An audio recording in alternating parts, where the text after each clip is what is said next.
Hello everyone, welcome to the first class of SBEC. ये CS executive new syllabus students के लिए applicable है for December 2020। तो first chapter choice of business organisation का हम quick revision करेंगे। और ये जो नोट्स हैं, ये बुक्स जो बुक है ये मैंने ICSI मॉड्यूल पे बनाई है।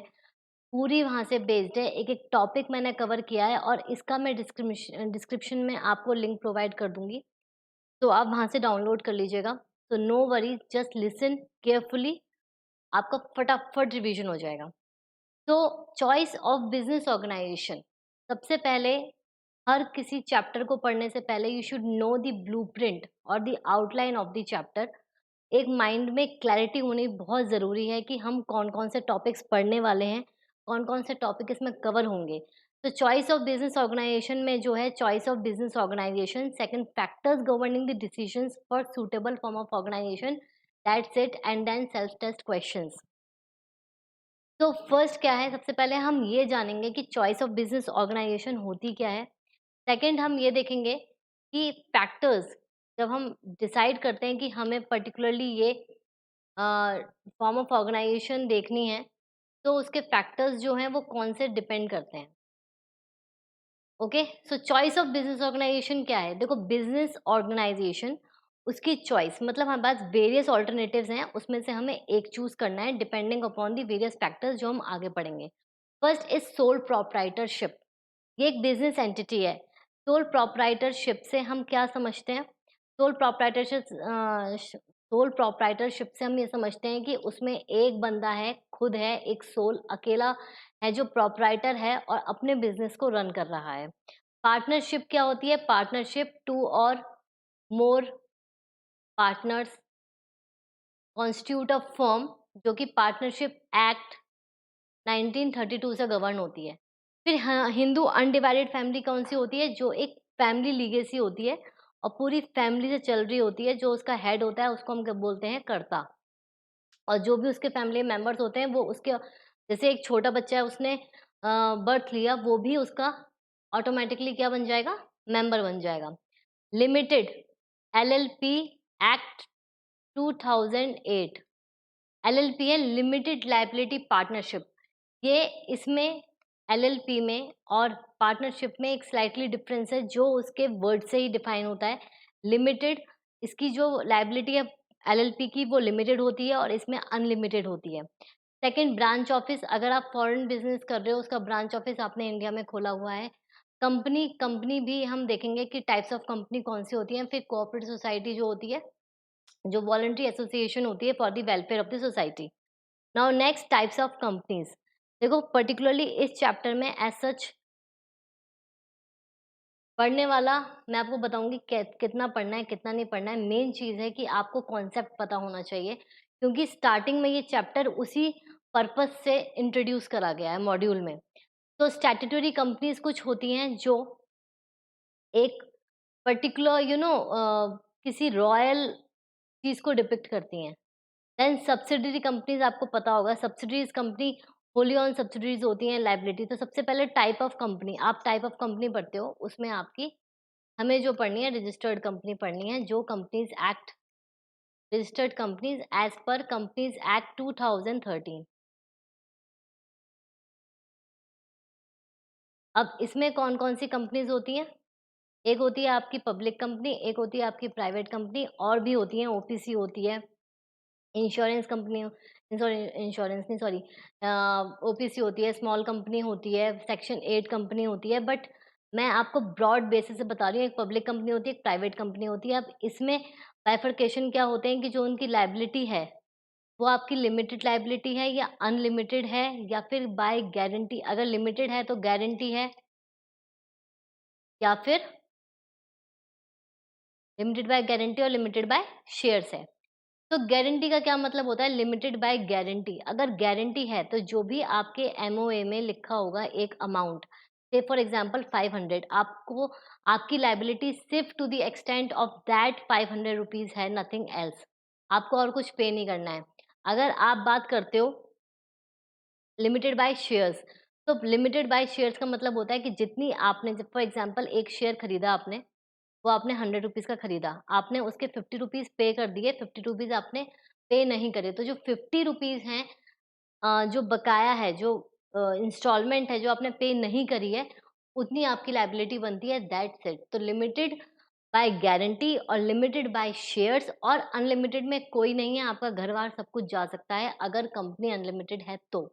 फिर आपकी पब्लिक लिमिटेड कंपनी, उसकी अपनी क्राइटेरिया होते हैं, minimum 7 up to unlimited members होते हैं, उसके अलग-अलग क्राइटेरिया होते हैं। इसके नेक्स्ट चैप्टर में आपका ये सारी कंपनीज़ डिफाइंड हैं। आज हम पढ़ रहे हैं सिर्फ़ बिज़नेस ऑर्गेनाइज़ेशन को जब आप चूज़ करते हो अ, तो उसमें क्या-क्या फैक्टर्स को डिटरमाइन करते हो। Next private company, 1 person company भी वही कंपनी है जो सिंगल पर्सन से रन करती है। उसमें एक अ अ, पर्सन होता है और वो नॉमिनेट करता है सेकंड पर्सन को एज़ अ नॉमिनी। उसके अलग-अलग क्राइटेरिया हैं, नेक्स्ट चैप्टर में हम डिटेल में पढ़ेंगे। अनलिमिटेड कंपनी जो मैंने आपको बता दी, insurance company. Now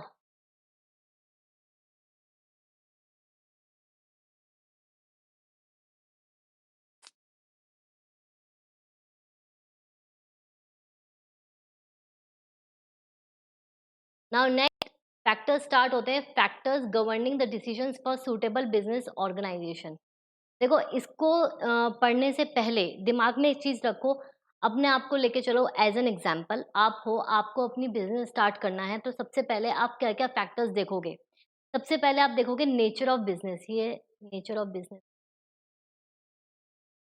nature of business कि आपकी कंपनी में मतलब जो आप बिज़नेस स्टार्ट करना चाह रहे हो, वो आपका कौन-सा बिज़नेस है? क्या आप मैन्युफैक्चरिंग करना चाहते हो? आप सर्विसेज़ प्रोवाइड करना चाहते हो? आप क्या करना चाहते हो? वो आपका नेचर ऑफ बिज़नेस कहलाता है, ठीक है? लाइक अब वो छोटा भी हो सकता है, स्केल ऑफ ऑपरेशंस कितना हो सकता है? स्केल ऑफ ऑपरेशन से हमें समझ में आता है, जैसे आप मैन्युफैक्चरिंग कर रहे हो फॉर एग्ज़ाम्पल, आप सिटी दिल्ली में कर रहे हो सिर्फ। आप विद इन इंडिया सिर्फ दिल्ली में ऑपरेट करते हो। आपका स्केल ऑफ ऑपरेशन क्या हुआ? नैरो हुआ, बहुत स्मॉल हुआ। क्योंकि वो सिर्फ़ और सिर्फ़ दिल्ली तक सीमित है। सेकंड स्केल ऑफ ऑपरेशन मतलब आपने दिल्ली से इन इंडिया पूरा फैला दिया, तो आपका इससे थोड़ा बढ़ गया स्केल, आपका लार्ज स्केल हो गया। और सेकंड इससे ज़्यादा क्या होगा, आप आउटसाइड इंडिया कर रहे हो। आउटसाइड इंडिया अगर आप ऑपरेट कर रहे हो अपने बिज़नेस को, तो आपका स्केल बहुत लार्ज हो गया। सबसे पहले आपको चूज़ करते हुए ये डिफाइन करना है कि आपका scale of operation nature of business पहला हो गया कि आपको मैन्युफैक्चरिंग करनी है, आपको सर्विसेज़ करनी है। मैन्युफैक्चरिंग करनी है तो उसके क्राइटेरिया अलग होंगे, सर्विस करनी है तो आपको सिर्फ़ हायर करना होगा और सर्विसेज़ प्रोवाइड करने के लिए आपको एक सूटेबल इंफ्रास्ट्रक्चर प्रोवाइड करना होगा। सेकंड स्केल ऑफ ऑपरेशंस अगर जैसे मैंने आपको कहा कि आपको दिल्ली तक सीमित रहना है, तो उसके लिए आपका सोल प्रोप्राइटरशिप हो सकती है, ओपीसी ये अलग पॉइंट है, ठीक है? तो सोल प्रोप्राइटरशिप हो सकती है, ओपीसी हो सकती है, पार्टनरशिप हो सकती है, एलएलपी हो सकती है या आपकी लार्ज कंपनी हो सकती है। ये टोटल यहाँ पे 6 हैं, सॉरी 5 हैं, इसका ना सेग्रीगेशन अच्छे से हो नहीं पाया है, लेकिन डोंट वरी आपको जो नोट्स मिलेंगे वो अच्छे से मिलेंगे। Now second is capital requirements. आपने डिसाइड कर लिया, आपने डिसाइड किया है आपने डिसाइड किया है कि आपको मैन्युफैक्चरिंग हम एग्ज़ाम्पल लेके चलेंगे। आपने सोचा आपको मैन्युफैक्चरिंग सबसे पहले आपने नेचर ऑफ बिज़नेस आपका सेट हो गया। सेकंड आपको जो ऑपरेशंस करने हैं वो आपका स्मॉल ऑपरेशन है, अभी आपने स्टार्ट किया है, आपके जो स्केल ऑफ ऑपरेशन है स्मॉल स्केल पे हो रहा है, ठीक है? सेकंड आपका क्या है आपकी कैपिटल रिक्वायरमेंट, तो कैपिटल रिक्वायरमेंट्स में जब आपका स्मॉल स्केल है और सिर्फ मैन्युफैक्चरिंग है तो उसके हिसाब से आप उस प्रोजेक्ट में कितना भी कैपिटल लगा सकते हो। कैपिटल का मतलब क्या होता है? इन्वेस्टमेंट, जो इनिशियली आप इन्वेस्टमेंट लगाते हो वो क्या होती है? देखो इसको एक बार पढ़ लेते हैं। Capital is one of the most crucial factors affecting the choice of a particular form of ownership organisation. Requirement of capital is closely related to the type of business and scale of operations. Enterprise requiring heavy investment like iron, steel plants, large scale infrastructure projects, etc. should be organized as companies depending upon the capital required. They can said be as public companies and in some cases maybe in the form of listed companies by raising capital from the public. तो capital एक बहुत बड़ा role play करती है and related to what, कि आपने कौन-सा nature of business and scale of operation choose किया है। जैसे मैंने आपको एग्ज़ाम्पल में बताया कि आपका जो स्केल है वो स्मॉल है और जो आपने मैन्युफैक्चरिंग करा है, तो मैन्युफैक्चरिंग में हो सकता है कि आपका प्लांट वगैरह जो हो उसकी इन्वेस्टमेंट बहुत ज़्यादा हो, तो आपका ये लार्ज भी हो सकता है। अगर हम इसको सर्विसेज़ में देखते हैं, तो सर्विसेज़ में आपका स्मॉल हो सकता है, क्योंकि सर्विसेज़ में एज़ सच कोई infrastructure as in plant machinery आपको सेटअप नहीं करनी है, आपको सिर्फ़ सर्विसेज़ प्रोवाइड करनी है। सर्विसेज़ में आप कर सकते हो कि आपने एक छोटा-सा अपना बिज़नेस स्टार्ट करा है जिसमें कि आप सर्विसेज़ दे रहे हो of teaching, of consultancy services, counselling services, तो उसमें आपको सिर्फ़ एक टेक्निकल चीज़ चाहिए या वन टू वन आप कर रहे हो, उसके लिए आपको जो इंफ्रास्ट्रक्चर चाहिए, जो आपको कैपिटल चाहिए, वो बहुत कम चाहिए।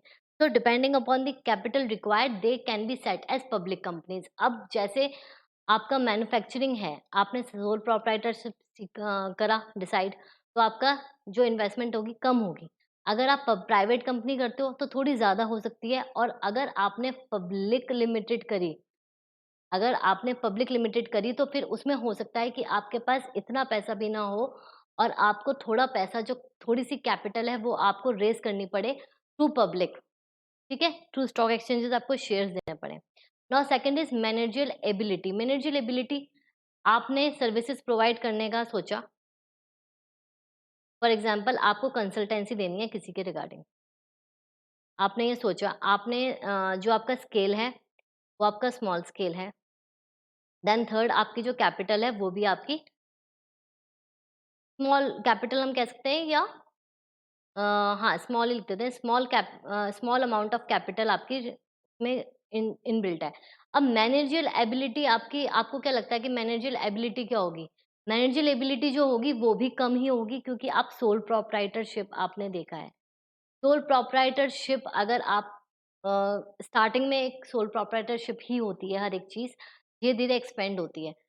क्योंकि आपके पास रिसोर्सेज़ नहीं है, कुछ नहीं है, अगर आपका आइडिया वगैरह सब बिल्कुल न्यू है, आप इंडिपेंडेंट हो, तो उसमें मैनेजरियल एबिलिटी क्या होगी, वो भी सिर्फ़ और सिर्फ़ छोटी होगी, क्योंकि उसमें इतने एक्सपीरियंस वाले लोग नहीं होंगे, एक्सपर्टीज़ इतनी नहीं मिल पाएगी। It is difficult for a sole proprietor to have expertise in all functional areas. Functional areas कौन-कौन से होते हैं? आपका फाइनेंस डिपार्टमेंट होता है, आपका प्रोडक्शन डिपार्टमेंट हो सकता है, ट्रांसपोर्ट डिपार्टमेंट हो सकता है। मैं बात कर रही हूँ एक अलग कंपनी की जिसमें ये रिक्वायरमेंट होंगी। तो ज़रूरी नहीं है कि sole proprietorship being small and narrower scope उस बिज़नेस का है, तो ज़रूरी नहीं है कि आपके पास सारी एक्सपर्टीज़ आपको मिल जाए। Further the size of the business may not permit engagement of professional management. आपकी कंपनी का साइज़ भी छोटा है और रिक्वायरमेंट भी छोटी है, तो ये बहुत मुश्किल होगा कि आप हर टाइप की एक्सपर्टीज़ प्रोवाइड कर पाएँ। फिर degree of control and management से मतलब है सोल प्रोप्राइटरशिप हूँ। मुझे पता है कि मुझे जो मेरा जो कंट्रोल होगा, सिर्फ़ वही होगा। मैं नहीं चाहती किसी थर्ड पार्टी का कंट्रोल मेरे मैनेजमेंट या मेरे बिज़नेस में हो। So, the degree of control and management that an entrepreneur desires to have over business affects the choice of form of organization। अगर मैं चाहती हूँ कि सिर्फ मेरे बिजनेस में मेरा कंट्रोल ही रहे, किसी सेकंड पार्टी, थर्ड पार्टी का इंटरवेंशन ना हो, तो उस वजह से मैं सोल प्रोप्राइटरशिप जो है स्टार्ट करूँगी, मतलब अपने दिमाग में सेट करूँगी कि मुझे सोल प्रोप्राइटरशिप करनी है। नेक्स्ट, अगर मुझे चाहिए कि हाँ ठीक है, मैं एक्सपेंड कर सकती हूँ और मैं कंट्रोल भी थोड़ा डेलीगेट कर सकती हूँ, तो मैं अपनी प्राइवेट कंपनी या पब्लिक कंपनी को कर सकती हूँ। क्योंकि सोल प्रोप्राइटरशिप में जो मेन चीज़ है, आप अपने खुद के बॉस होते हो, you are the boss of your own business and आपकी कैपिटल स्मॉल होती है, रिक्वायरमेंट स्मॉल होती है, सब कुछ आपके हिसाब से होता है। तो इसमें है in partnership management and control of business is jointly shared by the partners. आ गया ना समझ में कि पार्टनरशिप में क्या क्राइटेरिया होता है, 2 और मोर पार्टनर्स। तो 2 और मोर पार्टनर्स में भी आपकी जो हर चीज़ है वो शेयर होगी। आपका अगर प्रॉफिट आएगा तो प्रॉफिट भी शेयर होगा, रिस्क भी शेयर होगा, कंट्रोल भी शेयर होगा और डिसीजंस भी डे टू डे के आपके सारे शेयर होंगे। अब नेक्स्ट है आपका degree of risk and liability. Degree of risk and liability का क्या है? The size of risk and willingness of owners to bear it is an important consideration in the selection of form of business organization. The amount of risk involved in a business depends among other factors like nature, size of the business. देखो घुमा फिरा के ना हर चीज दो चीजों पे अटक रही है, एक size of the business and nature of the business. आपकी आपकी जो भी बिजनेस ऑर्गेनाइजेशन है उसका नेचर और उसका साइज क्या डिपेंड करता है, उस पे ये सारे फैक्टर्स डिपेंड करते हैं। Degree of risk and liability, again अगर आपका नेचर बिजनेस का ऐसा है कि उसमें ज़्यादा रिस्क नहीं है, लायबिलिटी नहीं है और साइज भी छोटा है, तो आपकी वो चीज़ कंसंट्रेट हो जाएगी। देन स्टेबिलिटी ऑफ बिजनेस, आप कब तक उस बिजनेस में स्टेबल रहना चाहते हो। आप अगर आपको आगे जाके एक्सपेंड करना है तो कन्वर्जन तो हर चीज़ का हो जाता है, बट यहाँ पर देखो वो क्या कह रहा है, stability of business another factor that governs the choice of the ownership organization. A stable business is preferred by the owners in no so far as it helps him attracting suppliers of capital who look for safely investment and regular return.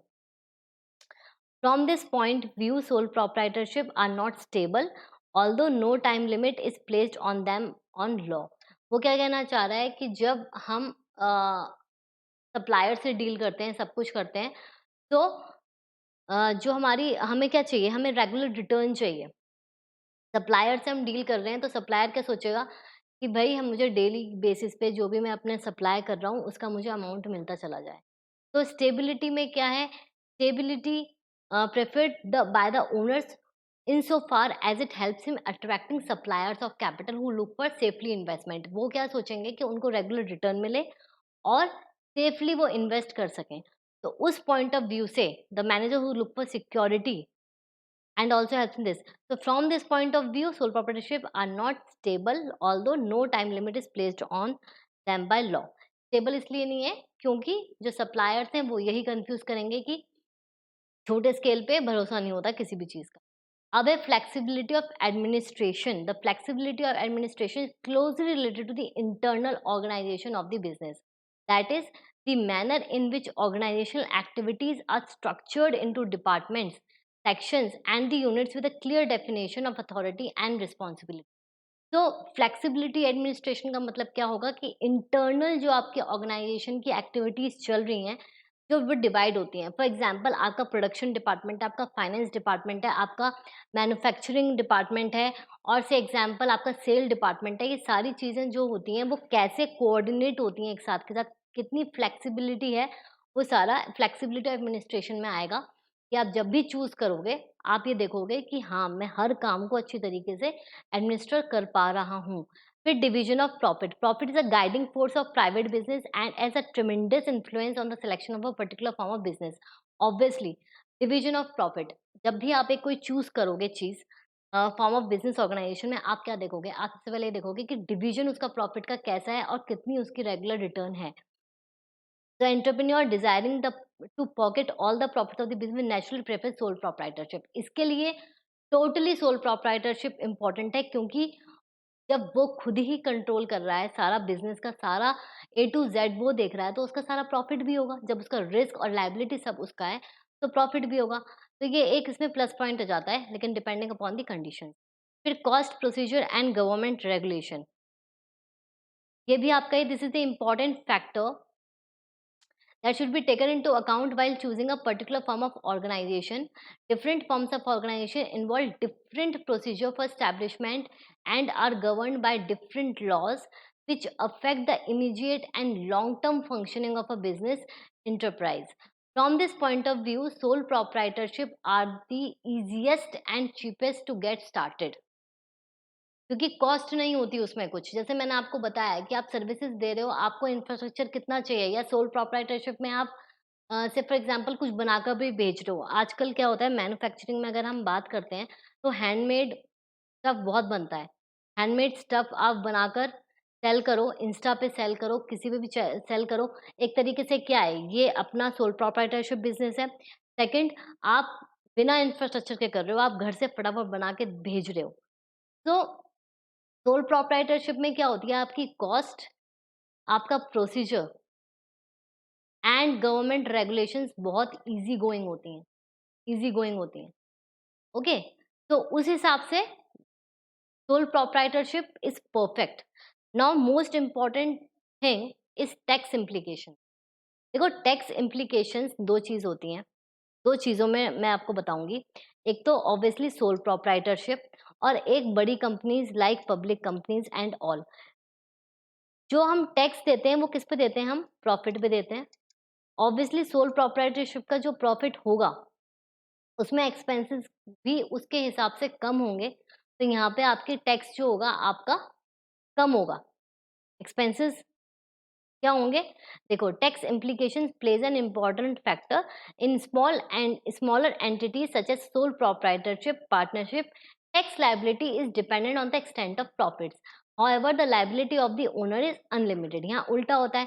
In case of companies like LLPs, the liability of shareholders is limited to the value of the shares they have purchased. In case of companies, and tax liability could be higher. तो यहाँ पे tax liability आपकी कम होती है, profit ज़्यादा होता है और जो आपकी अनलिमिटेड वो होती है, लायबिलिटी होती है, वो ओनर की सोल प्रोप्राइटरशिप में अनलिमिटेड होती है और इसमें ज़्यादा होती है। Now geographical mobility, the extent to which the product और service proposed to be manufactured और made available also play a vital role in choosing type of business organisation. If a concern deals with the local market, seasonal product और perishable goods कौन से होते हैं? Or is meant to the cater to a specific city or locality, then sole proprietorship partnership form of business may be suitable. अगर आप अपने business organisation को ये ध्यान में रखते हुए कर रहे हो कि आप लोकल मार्केट में ही करोगे, सीजनल प्रोडक्ट करोगे, पेरिशेबल गुड्स आपके होते हैं जो बहुत लिमिटेड टाइम के लिए होते हैं, ड्यूरेबिलिटी उनकी लिमिटेड टाइम के लिए होती है और is meant to cater specific city और लोकेलिटी देन सोल प्रोप्राइटरशिप। जैसे मुझे डेली बेसिस पे काम करना है, मैंने आज ये चीज़ बनाई, मेरा स्टॉक मैंने आज ही बेच दिया या मैंने लोकल मार्केट में बेच दिया और ऐसे गुड्स हैं मेरे पास जिनकी ड्यूरेबिलिटी बहुत कम है, तो मेरे लिए सोल प्रोप्राइटरशिप इज़ बेस्ट। जहाँ पर आपकी geographical limits one city to another हैं, वहाँ पर आपके ऐसे टाइप के गुड्स नहीं चलेंगे। फॉर एग्ज़ाम्पल आपने कभी भी सुना होगा जो फूड होते हैं वो आपके हमेशा लोकल लिमिट्स में होते हैं। आपको जैसे फूड चेन्स होती हैं, छोटी-छोटी फूड चेन्स होती हैं, जो उनकी डिलीवरी होती है या उनके जो कस्टमर्स होते हैं वो विदिन लोकल लिमिट्स होते हैं। आओ, खाओ, पियो, जाओ क्योंकि वो पेरिशेबल आइटम है। Now transferability of ownership. Sole proprietorship being one person entity does not lend itself to a transferability of ownership as the owner himself enjoys the profit and suffer the losses in the business. Sole proprietorship होता है उसका जो main point होता है वो ये होता है कि उसके सारे प्रॉफिट्स एंड उसके ही सारे रिस्क। तो जब वो हर चीज़ खुद अगर प्रॉफिट बहुत अच्छा मतलब बिजनेस आपका बहुत ग्रो कर रहा है उसमें बहुत सारे प्रॉफिट्स हैं तो वो क्यों ट्रांसफर करेगा? He himself enjoys and suffers the losses in the business. Partnership form of organization is one where two or more partners share the profits and losses and agreed proportion. Then managerial needs. Managerial and administrative requirements also affect the decision bottom of the organization. When the concern is small and it caters local needs only, then one person is enough to manage the business. वही घूम फिर के सारे points आपके वही आ रहे हैं. Then secrecy. Obviously sole proprietorship में secrecy ज़्यादा है, confidentiality बहुत maintained है क्योंकि वहाँ पे second party, third party involve नहीं है। सिर्फ बिज़नेस मतलब ओनर जो है बिज़नेस का वो और जो उसके क्लाइंट्स हैं या जो उसके कस्टमर्स हैं वो। तो मेंटेन सीक्रेसी जो सीक्रेसी मेंटेन करने के लिए होता है वो बहुत हेल्पफुल रहता है। Then independence the company subject to strict government regulation so it's the entrepreneur wants to have a freedom in business with little government interference he has to go for either sole proprietorship और partnership. Obviously governmental interference कब आता है? जब आपका public company में public interest involve होता है। Public interest involve होने का क्या मतलब है? पब्लिक इंटरेस्ट इन्वॉल्व होने का मतलब है कि आपने जब पब्लिक कंपनी ने पब्लिक से पैसा माँगा, उसका पैसा लगा हुआ है। तो जहाँ पे पब्लिक इंटरेस्ट आता है, वहाँ पे गवर्नमेंट रेगुलेशंस आती हैं, गवर्नमेंट इंटरवेंशन आता है। बट इन सोल प्रोप्राइटरशिप आपका गवर्नमेंटल इंटरवेंशन नहीं होता है। तो अगर आपको इंडिपेंडेंस चाहिए, उसके लिए सोल प्रोप्राइटरशिप बहुत इम्पोर्टेंट है। मतलब इम्पोर्टेंट क्या है? मतलब वो सबसे ज़्यादा कन्वीनिएंट है उसके लिए। नाउ आपको इसमें से करना क्या है?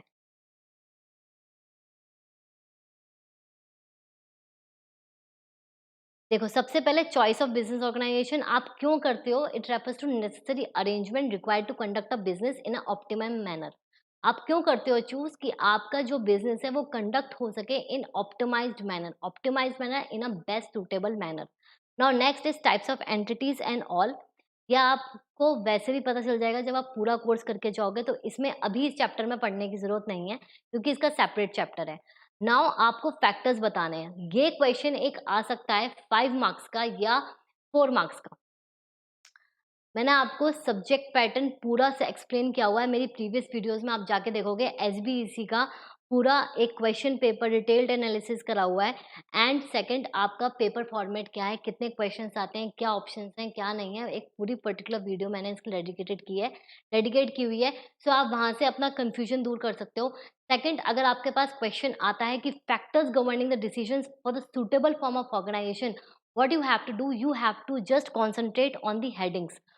देन आप इतने बड़े हो के आप अपने आप फ्रेम कर लोगे, और ये जो टॉपिक है पर्टिकुलरली आप 12th में भी बिजनेस स्टडीज में आराम से कवर करके आए होगे।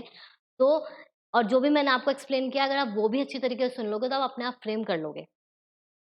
लाइक यहाँ पर आपका ये है, एग्जाम्पल्स हैं, इस पे आप कॉन्सेंट्रेट थोड़ा कर सकते हो।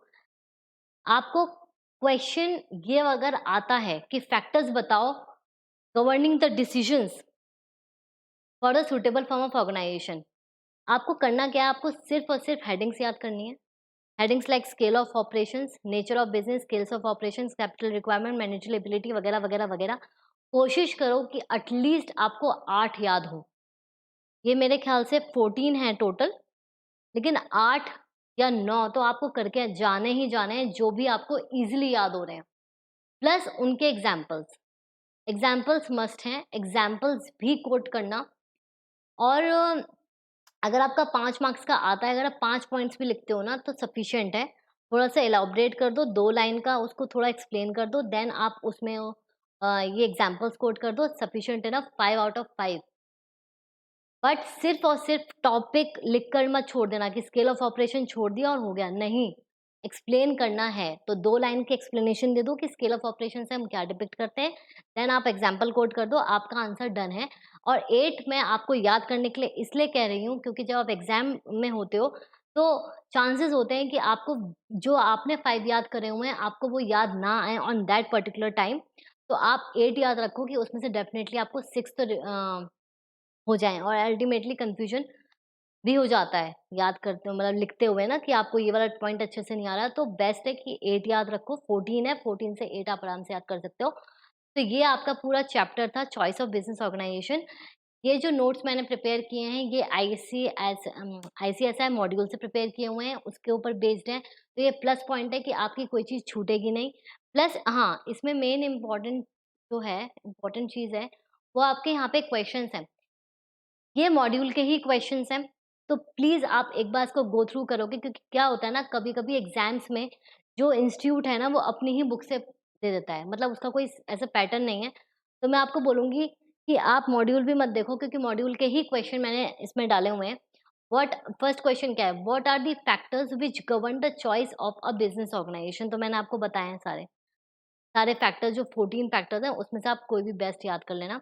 Why would you prefer a limited liability partnership compare to private limited company? Now again, अगर आपके पास ये क्वेश्चंस आते हैं, आप फिर से जो एग्जांपल दोगे on depending upon these factors ही दोगे, कि अगर हमें लिमिटेड लायबिलिटी पार्टनरशिप में हम वो चूज़ कर रहे हैं, तो हम क्यों करेंगे प्राइवेट लिमिटेड? क्योंकि स्केल ऑफ ऑपरेशन ज़्यादा है, उसमें ज़्यादा चीज़ें इन्वॉल्व हैं, उसमें कॉस्ट ज़्यादा आएगी, उसमें मैनेजरियल एबिलिटी ज़्यादा बढ़ेगी। तो सारी चीज़ें जो भी इन्वॉल्व होंगी, वो डिपेंडिंग अपॉन द फैक्टर्स ही होंगी।